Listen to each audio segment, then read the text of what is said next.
और अब बात मौलाना मदनी के उस बयान की जिनमें उन्होंने मुसलमानों को लेकर चिंता जताई, लेकिन हवाला ऐसा दिया कि वो विवाद छिड़ते देर नहीं लगी।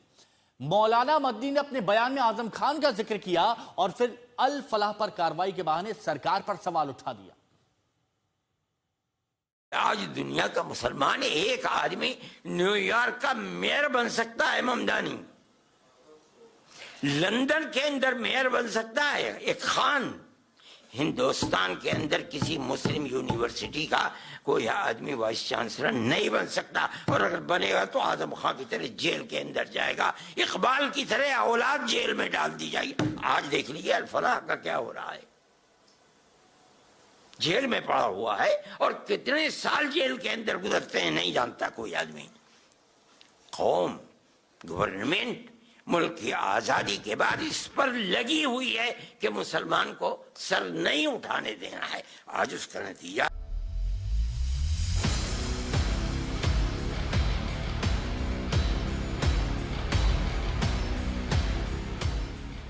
10 नवंबर को दिल्ली में ब्लास्ट, जांच, छापा, डॉक्टरों के टेरर मॉड्यूल का खुलासा, और इस बीच जांच एजेंसियों के एक्शन का सेंटर बनी फरीदाबाद की अल फलाह यूनिवर्सिटी।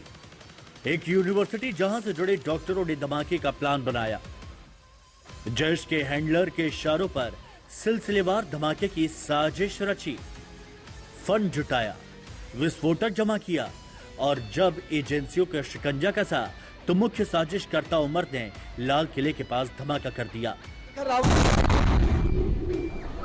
दिल्ली ब्लास्ट के बाद से ही अल फलाह से जुड़े डॉक्टरों के टेरर मॉड्यूल की जांच जारी है। यूनिवर्सिटी के खाते की भी पड़ताल हो रही है, लेकिन इस एक्शन के बीच अब अल फलाह के पक्ष में मजहब वाली आवाज उठी है। आज दुनिया का मुसलमान एक आदमी न्यूयॉर्क का मेयर बन सकता है, ममदानी लंदन के अंदर मेयर बन सकता है, एक खान हिंदुस्तान के अंदर किसी मुस्लिम यूनिवर्सिटी का कोई आदमी वाइस चांसलर नहीं बन सकता, और अगर बनेगा तो आजम खान की तरह जेल के अंदर जाएगा, इकबाल की तरह औलाद जेल में डाल दी जाएगी। आज देख लीजिए अल फलाह का क्या हो रहा है, जेल में पड़ा हुआ है और कितने साल जेल के अंदर गुजरते हैं नहीं जानता कोई आदमी। कौम, गवर्नमेंट मुल्क की आजादी के बाद इस पर लगी हुई है कि मुसलमान को सर नहीं उठाने देना है। आज उसका नतीजा मुद्दा मुसलमानों के हालात का है, लेकिन मौलाना मदनी ने इस बहाने अल फलाह का पक्ष लिया और मजहब वाला कार्ड खेल दिया। ऐसे में सवाल उठ रहा है कि जिस यूनिवर्सिटी से जुड़े कुछ डॉक्टर जैश जैसे आतंकी संगठन के इशारे पर काम कर रहे थे, उसकी जांच के बीच ऐसा बयान देने का मतलब क्या है? आतंक के मॉड्यूल के खात्मे के लिए जारी कार्रवाई पर मौलाना मदनी क्यों खफा है, या फिर मजहब वाला हवाला सिर्फ इसलिए दिया जा रहा है कि मुसलमानों का रहनुमा दिखा जा सके? अब इसकी सोच और समझ पर बीजेपी नेता सवाल उठा रहे हैं।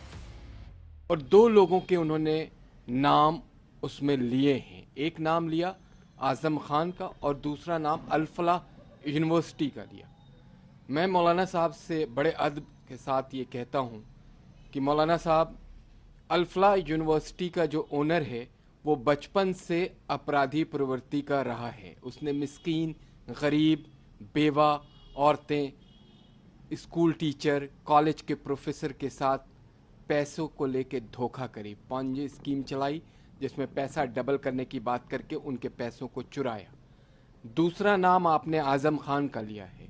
आजम खान ने भी गरीबों की ज़मीन को हड़प के जो जौहर यूनिवर्सिटी बनाई, उस पे मुस्लिम बंधुओं के द्वारा ही उनके ऊपर FIR कराया गया। दिल्ली ब्लास्ट केस में अब तक जो खुलासे हुए हैं उससे साफ है कि आतंक का जाल कितने राज्यों तक अपना पैर पसार चुका है, किस तरह ये लोगों को सुसाइड बॉम्बर बनने के लिए उकसा रहे थे, और इस खौफनाक प्लान को अल फलाह से जुड़े उमर और मुजम्मिल ही अंजाम देने में लगे थे। ऐसी सूरत में जांच पर सवाल उठाकर मौलाना मदनी ने नए विवाद को तूल दे दिया है। आज तक ब्यूरो। तो मौलाना अरशद मदनी के बयान पर बवाल बढ़ता जा रहा है। कांग्रेसी नेता और मुस्लिम धर्मगुरु उनके बयान का समर्थन में उतर आए हैं मौलाना मदनी के। बीजेपी के नेता सवाल खड़े कर रहे हैं। देखिए, हमेशा से इन लोगों का डुअल कैरेक्टर रहा है। ये सब अरशद मदनी साहब हों या इनके परिवार के लोग रहे हों, इन्होंने सिर्फ देश के मुसलमानों को लूटने का काम किया है, गुमराह करने का काम किया है और दूसरों के सर पे ठीकरा फोड़ते हैं और अपनी दुकानें पूरी तरीके से चलाते हैं। All India Muslim personal law board किसका फायदा कर दिया, पूरे देश के मुसलमानों का क्या हश्र किया इन लोगों ने। हाँ, मैं सपोर्ट करता हूँ। इसलिए आजम खान ने duplicate pan card, permanent number income tax का रखा, ठीक है, गलत है। यहाँ तो प्राइम मिनिस्टर की फर्जी डिग्री है। यहाँ लाखों वोटर्स हैं जिनका डुप्लीकेट वोटर्स हैं, लाखों आधार हैं, उनको भी जेल भेजा गया। तो अब जैसे अल-फलाह यूनिवर्सिटी है, मैं मानता हूँ कि कोई गया गुप्त रूप से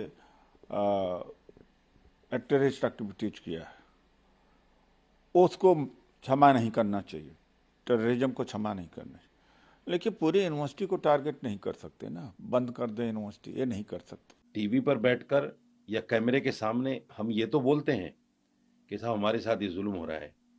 जैसे कांग्रेस के लिए कांग्रेस के वक्त में आप सड़कों पे निकलते थे, लाखों लाखों लोग रामलीला मैदान में इकट्ठा करते थे, आज क्यों नहीं निकल रहे? हमारे जितने भी पेशवा हैं, जितने भी रहनुमा हैं, इन तमाम को आना चाहिए सामने, सड़कों पे निकलना चाहिए ताकि हम अपनी बात को रख सके।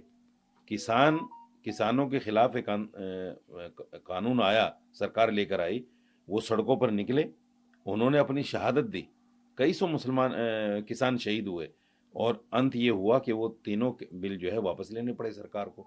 तो अगर मुसलमान भी सड़कों पर नहीं निकलेगा और मदनी साहब जैसे लोग जो कौम के रहनुमा हैं वो सिर्फ टीवी पर भाषण देंगे, अखबार में बयान देंगे, तो कौम आगे नहीं आ सकती। सैकड़ों वाइस चांसलर्स, कुलगुरु मुस्लिम समाज से है, पर इस तरह के भड़काऊ बयान देकर ये मुस्लिम समाज को भड़काना चाहता है। ये व्यक्ति मुस्लिम समाज के हित की बात नहीं करेंगे, उनकी शिक्षा की बात नहीं करेंगे, उनके रोजगार की बात नहीं करेंगे, ट्रिपल तलाक जैसे कानूनों को जिस सरकार ने खत्म किया उस सरकार की बात नहीं करेंगे। जिस तरह जो वक्फ कानून के तहत मुस्लिम समाज के गिने चुने जो ठेकेदार है वो समाज की जमीनों पर कब्जा करते थे, उसको खत्म करने का जो कानून लाए उसकी बात नहीं करेंगे। ये मुस्लिम समाज को भड़काने की बात करेंगे। मुस्लिम समाज को भी ऐसे धर्म गुरुओं से दूर रहना चाहिए जो समाज को भड़काने का, समाज को गलत रास्ते पर ले जाने की बात करते हैं।